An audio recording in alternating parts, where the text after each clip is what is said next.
देखिए, मेरे समझने की बात नहीं है, पूरे देश को समझना है और सबकी समझ में आ भी रहा है। देश को लगातार बर्बाद किया जा रहा है। बेचना जो है उन पीएसयूज़ को जिनको मोदी सरकार ने कभी बनाया नहीं, जिससे कोई उनका मतलब किसी तरह का देश के कंस्ट्रक्शन में कोई किसी तरह का सकारात्मक सहयोग कोई हो, ऐसा कहीं भी नहीं है। लेकिन जो उन्होंने नहीं बनाया और जो इस देश की अनमोल संपत्ति थी, इस देश के टैक्स पेयर के पैसे से बना था, इस देश के लोगों को रोजगार देने के लिए एक बहुत बड़ा जरिया था, उसको लगातार मोदी सरकार ख़त्म कर रही है। ये जो 26 कंपनियां जिन्हें बेचने की बात कर रही हैं, वो बिल्कुल उसी तरह से है, उसी तर्ज पे है कि कुछ भी हो, क्योंकि सरकार के पास पैसा अब है, बंधन है, जो षड्यंत्र है देश को चंद हाथों में कब्जे में करने का, उसी के तहत एक ये सारी कार्रवाई है। और ये निश्चित रूप से मोदी सरकार के जो भी 8-7 जो भी खास उनके उद्योगपति मित्र हैं, ये उन्हीं को बेचे जाएंगे, चाहे वो अडानी हो, चाहे अंबानी हो, हर जगह उन्हीं लोगों हो, चाहे टाटा हो या एसएल ग्रुप हो, ये सब उन्हीं को बेचे जाएंगे। तो देश को पूरी तरह से बेच दिया गया है और ये सारी वही है कि जो भी थोड़ा बहुत रह गया उसको भी बेच दिया। क्या आपको लग रहा है कि देश बेचकर देश को चलाया जा सकता है? नहीं, देश बेचकर कभी भी देश को नहीं चलाया जा सकता, ये बिल्कुल स्पष्ट है। देश को निर्माण करके चलाया जा सकता है, आगे बढ़ाया जा सकता है, सरकार की अगर नीयत ऐसी हो, सरकार की नीति अगर ऐसी हो। लेकिन अफसोस, न तो सरकार की नीयत ऐसी है और न सरकार की नीति ऐसी है। विजन नाम की चीज मोदी सरकार के पास है नहीं। और जिस स्थिति में आके अब देश फंस गया है, उस स्थिति में लगातार बेचकर सरकार जो है ना, इन पीएसयूज़ को बेचकर अपना खर्चा चला रही है।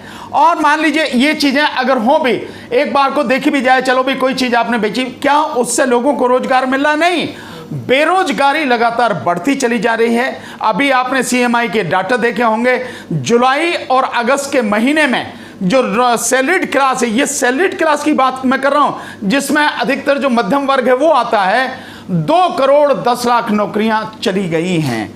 ये स्थिति है, आप समझ सकते हैं कि जो पहले असंगठित क्षेत्र के जो वो थे, या जो ठेके पे काम करते थे, या दिहाड़ी मजदूर थे, या रेहड़ी पटरी वाले थे, उनकी बात अलग। जो सैलरीड क्लास के लोग हैं, जिनका जीपीएफ कटता है, जिनको बंधी बंधाई तनख्वाह मिलती थी, उन लोगों की 2 करोड़ 10 लाख नौकरियां चली गई हैं। उन हालात में लगातार देश को बेचा जा रहा है, क्योंकि सरकार को अपना खर्चा चलाना है।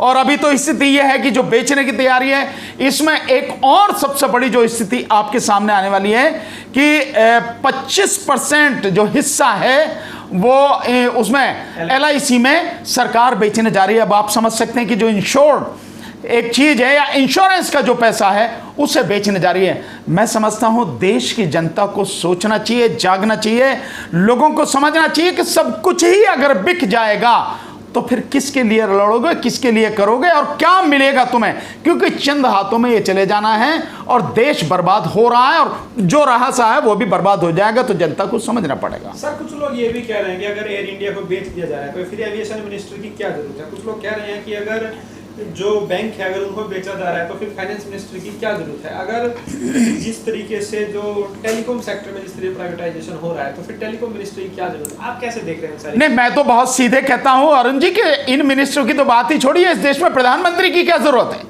जिस प्रधानमंत्री पर सबसे ज्यादा खर्चा हो रहा है, जिस प्रधानमंत्री के केवल एडवर्टाइजमेंट में पिछले 6 साल में 2 लाख रुपए प्रति मिनट के हिसाब से खर्चा हुआ है, जिस प्रधानमंत्री की सिक्योरिटी पर 600 करोड़ रुपए सालाना का खर्चा हो रहा है, जिस प्रधानमंत्री पर इतना जबरदस्त तरीके से ऐसे गरीब देश को, ऐसे मतलब जिन हालात में ये देश है उसमें इतना जबरदस्त तरीके से खर्चा हो रहा है, तो प्रधानमंत्री की क्या जरूरत है? मैं समझता हूं प्रधानमंत्री को इस्तीफा देके जाना चाहिए, गुजरात जाना चाहिए, भाड़ में जाए आपने, कहीं कोई जरूरत नहीं है ऐसे प्रधानमंत्री की।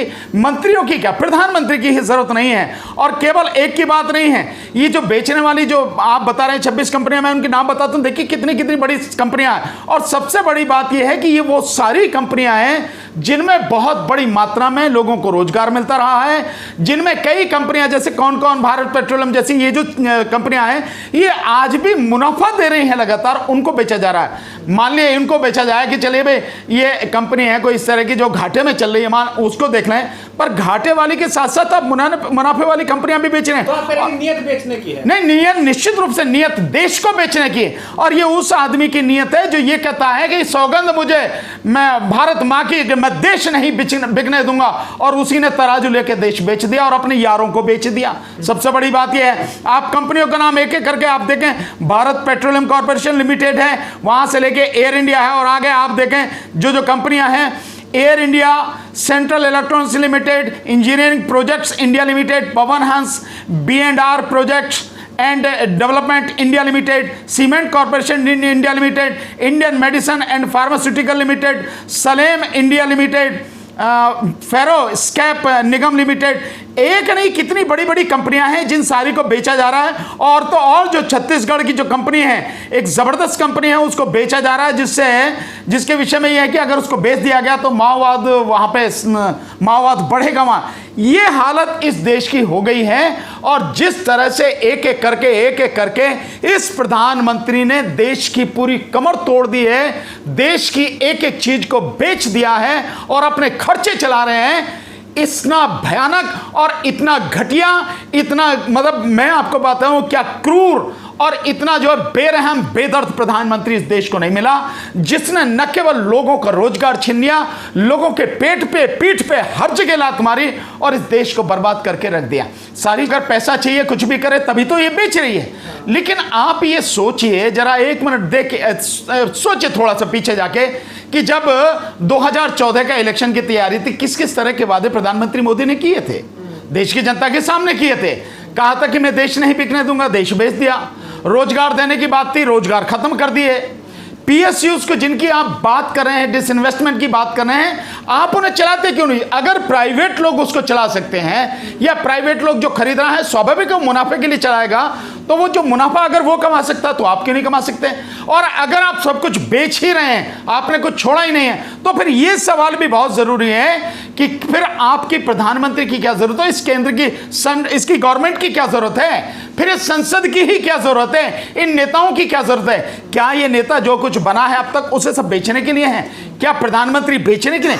इनकी किसी की कोई जरूरत नहीं है। और जिस डिसइन्वेस्टमेंट की बात कर रहे हैं, डिसइन्वेस्टमेंट के अलावा भी बहुत तरीके होते हैं पैसा कमाने के, रोजगार बढ़ाने के और देश को आगे बढ़ाने के, लेकिन विजन ही नहीं है मोदी सरकार के पास में। तो स्थिति ये इसलिए है क्योंकि सर आप जिस तरह से कह रहे हैं, जो प्राइवेटाइजेशन की बात है, लोग इसलिए भी खुश हो रहे हैं कि प्राइवेटाइजेशन होगा, अच्छी सुविधाएं मिलेगी, वो सारी चीजें। लेकिन बड़ा मुद्दा ये भी है, अगर आप प्राइवेटाइजेशन को बढ़ावा दे रहे हैं तो इसका मतलब ये तो नहीं है कि आप सरकारी चीजों को बेचकर प्राइवेट करेंगे। आप प्राइवेट कंपनी को अपने यहाँ पर बुलाइए, वो भी आगे अपना काम धंधा करें, और जो सरकारी कंपनी को बेचकर प्राइवेट करना, इसको आप कैसे देखते हैं? अगर आप प्राइवेटाइजेशन को आप आगे बढ़ाना चाहते हैं तो आप जो नए एंटरप्रेन्योर है आप उनको बढ़ावा दीजिए, वो लगाए प्राइवेट कंपनी। निश्चित रूप से आपका कहना बिल्कुल सही है कि सरकार अगर प्राइवेट को बात करती है, ठीक है, आप उनको सपोर्ट कीजिए, बढ़ाइए आगे, बिल्कुल आपकी बात जायज है। लेकिन सरकार ये नहीं कर रही, तो अगर ये नहीं कर रही तो उसका मतलब क्या है? तो ये समझ में ये आता है, आप अगर इस तरह से नहीं कर रहे, देश में सारी चीजें होने के बावजूद भी आप केवल डिसइन्वेस्टमेंट कर रहे हैं, और वो भी किसको कर रहे हैं? चंद हाथों में वो चीजें बेच रहे हैं। जिनमें मेन जो प्लेयर्स हैं, जिनके हाथ में ये सारी चीजें जा रही हैं, वो अंबानी है, अडानी। आप एक उदाहरण से देखिए आप कि पोर्ट जो चल रहे हैं, जो बंदरगाह हैं, उनको बेचा जा रहा है, और बंदरगाह कौन खरीद रहा है? अडानी। तो सारे बंदरगाह अडानी के पास जा रहे हैं। जो एयरपोर्ट है वो किसके पास जा रहे हैं? अडानी के पास। सारे एयरपोर्ट अडानी के पास जा रहे हैं। यानी जो जरूरी एक मतलब चीजें हैं जो सरकार के पास होनी चाहिए, वो सारी चीज आप उनको दे रहे हैं, यार दोस्तों को, अपने दोस्तों को दे रहे हैं। दूसरा आप देखिए, जो तेल की कंपनी है जैसे ONGC है, ONGC को बेचा जाएगा, किसको जाएगी ONGC? अंबानी को जाएगी ONGC, जो सीधी सीधी बात है। और इसके अलावा जो BSNL है, BSNL MTNL किसको जाएंगे? उसको जाएंगे। यानी जिसमें 3-3.5 लाख करोड़ रुपए की जिसकी संपत्ति है, वो BSNL चंद कौड़ियों के दाम पे अंबानी को बेच दिया जाएगा। तो ये एक पूरा षड्यंत्र है कि देश में जो भी कुछ है उस सबको आप बेच दो अपने यार दोस्तों के चंद हाथ, और उनके साथ मिलकर इस देश को लूट लो। यही सारी है।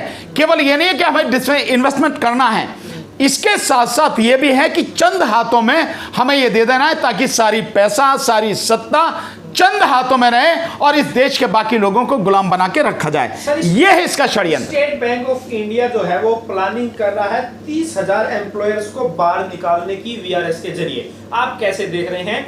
अगर जिन लोगों की नौकरी है वो नौकरी नहीं बच पा रही है, अगर बैंक कह रहे हैं और बाकी कंपनियां कह रही है वीआरएस देकर हम अपना पैसा बचाना है, तो आप कैसे देख रहे हैं आगे और लोगों को कैसे रोजगार मिलेगा? नहीं, रोजगार तो अरुण जी आप रोजगार तो भूल ही जाइए। जब तक मोदी है इस देश के रोजगार खत्म होंगे। जो लोग रोजगार में हैं भी लगातार उनको निकाला जाएगा और बेरोजगारी बेतहाशा बढ़ेगी। आप इनको तो भूल ही जाइए कि रोजगार मिलेगा। रोजगार मिलने वाला नहीं है, किसी को भी रोजगार मिलने वाला नहीं है। शुरू से लेकर अब तक के आप उदाहरण देख लिए, नोटबंदी हुई 4.5 करोड़ लोगों का रोजगार चला गया।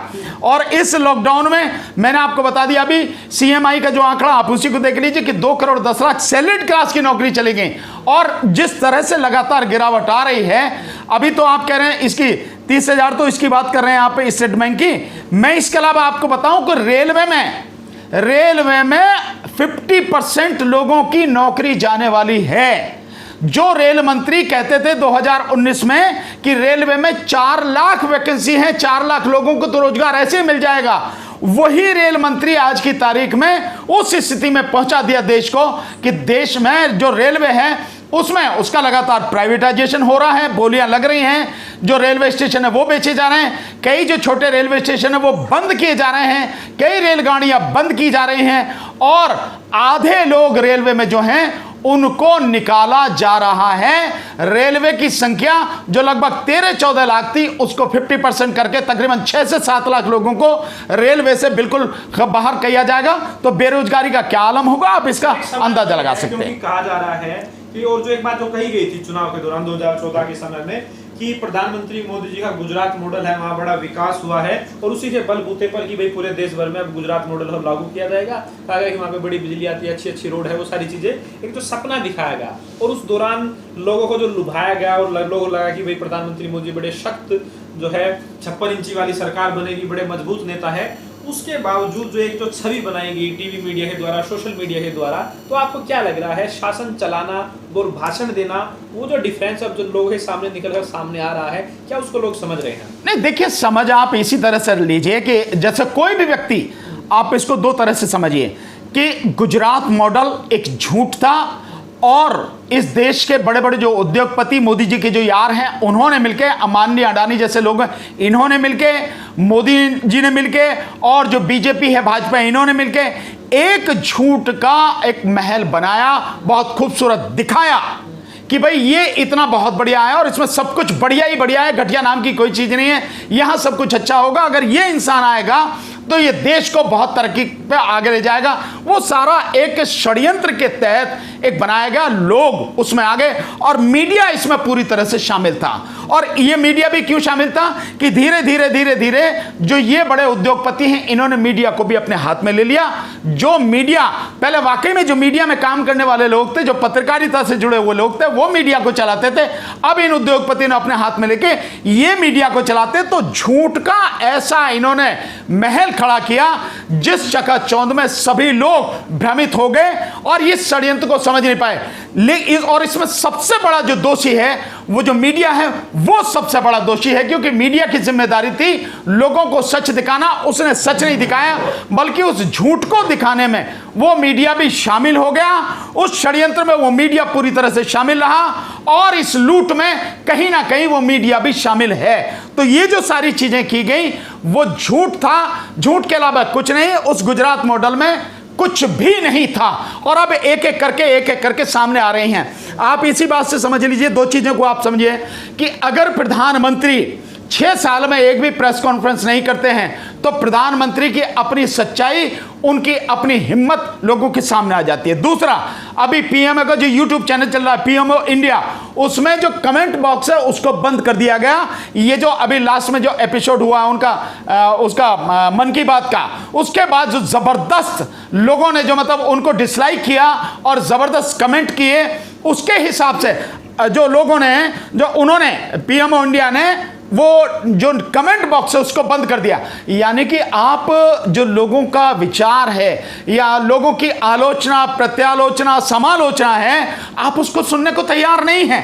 तो ये डर समझ में आ रहा है कि प्रधानमंत्री का डर क्या है, और ये बहुत डर जबरदस्त तरीके से धीरे धीरे धीरे सामने आ रहा है। और आप देख ही रहे हैं कि अब स्टूडेंट, पहले तो उसमें निकला था सीए, उसमें जो जेएनयू वगैरह के जो लोग निकले थे, लेकिन अब स्टूडेंट, बेरोजगार स्टूडेंट वो भी निकलने हैं, जिन्होंने 5 तारीख को ताली थाली बजाई, कल शाम को उन्होंने दिए, मोमबत्ती जलाए, लाइट जलाई, धीरे धीरे धीरे धीरे सब बाहर आ रहा है। तो वो जो भ्रम था वो सबको टूट गया, वो झूठ बिल्कुल सामने हो गया, साफ हो गया, नंगा हो गया।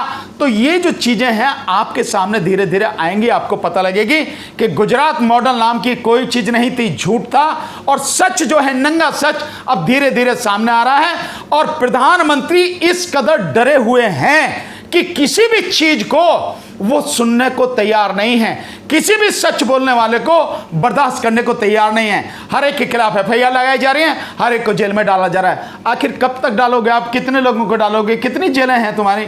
इतने लोगों को, करोड़ों लोगों की जेल में भर लोगे, जेल में बंद कर दोगे? इतनी है हिम्मत? इतनी है तुम्हारी जेलों में समाये? तो आज आ सकते हैं क्या जेलों में लोग? नहीं आ सकते। तो इसलिए जो अब शुरुआत हुई है, मैं समझता हूं ये संघर्ष अब, क्योंकि छात्र धीरे धीरे निकल के आ रहा है, ये निर्णायक संघर्ष अब होगा इस देश में, इस मोदी सरकार को उखाड़ने के लिए। क्या आपको, क्योंकि लोग ये भी कह रहे हैं कि भले ही मोदी जी ने कुछ ना कि मंदिर बनवा दिया, 370 हटा दिया, और क्या चाहिए, 70 साल में जो नहीं है वो मोदी जी ने कर दिया। नहीं, मैं ये लोगों से कहता हूं, जो भी लोग हैं, क्या मंदिर बनने से आपको रोजगार मिल जाएगा, आपको रोटी मिल जाएगी, आपको अस्पताल, डॉक्टर, दवाई मिल जाएंगे, आपको शिक्षा मिल जाएगी? अगर है, नहीं, अगर आपको मंदिर चाहिए तो बहुत बढ़िया, खुश रहिए, आप जाके टल्ली बजाइए, हाथ जोड़िए, कीर्तन कीजिए, जो भी आपको करना है, कोई दिक्कत की बात नहीं, अगर आपको मंदिर से ही संतुष्टि होती है। लेकिन मैं जानता हूं ऐसा है नहीं, कोई भी मंदिर आपको रोटी नहीं देगा, कोई भी मंदिर आपको शिक्षा नहीं देगा, कहीं कुछ मिलने वाला नहीं है। आपको मेहनत करनी पड़ेगी। सरकार अगर सही होगी तो सरकार रोजगार के अवसर पैदा करेगी, शिक्षा की व्यवस्था करेगी, मेडिकल फैसिलिटी, डॉक्टर, दवाई, अस्पताल की फैसिलिटी जो देगी, ये उसकी व्यवस्था करना, ये उसकी जिम्मेदारी है। लेकिन मंदिरों की ये जिम्मेदारी नहीं है, ना मंदिर करेंगे। फिर भी आपको लगता है कि मंदिर से सब कुछ हो जाएगा, जाइए आप मंदिर में पूजा कीजिए, जो करना है आपको कीजिए, लेकिन ऐसा होगा नहीं। दूसरी, आप अनुच्छेद 370 की बात करें, अनुच्छेद 370 हटाने के बाद भी 1 साल से ज्यादा हो गया, क्या आतंकवाद खत्म हो गया? आप कह रहे हैं आतंकवाद खत्म हो जाएगा। नोटबंदी में भी आतंकवाद खत्म करने की बात कही थी ना, तो तब आतंकवाद खत्म हुआ। और 1 साल से ज्यादा हर दिन झड़प हो रही है, हर दिन आतंकवादी भी मारे जा रहे हैं, और हर दिन जो है सैनिक भी शहीद हो रहे हैं, लगातार हो रहा है। और वहां पे जो राजनीति में है लोग, वो भी मारे जा रहे हैं। तो क्या खत्म हो गया? क्या बंद हो गया? कुछ भी नहीं। ये केवल एक षड्यंत्र है, लोगों को मूर्ख बनाने का षड्यंत्र है, और कुछ भी नहीं। इन सबसे कुछ होने वाला नहीं है। होगा जब सरकार अच्छी तरह से काम करेगी, देश हित में, जनहित में काम करेगी, लोगों को रोजगार मिलेगा, लोगों को शिक्षा मिलेगी, लोगों को दवाई, डॉक्टर, अस्पताल मिलेंगे, तभी कुछ होगा।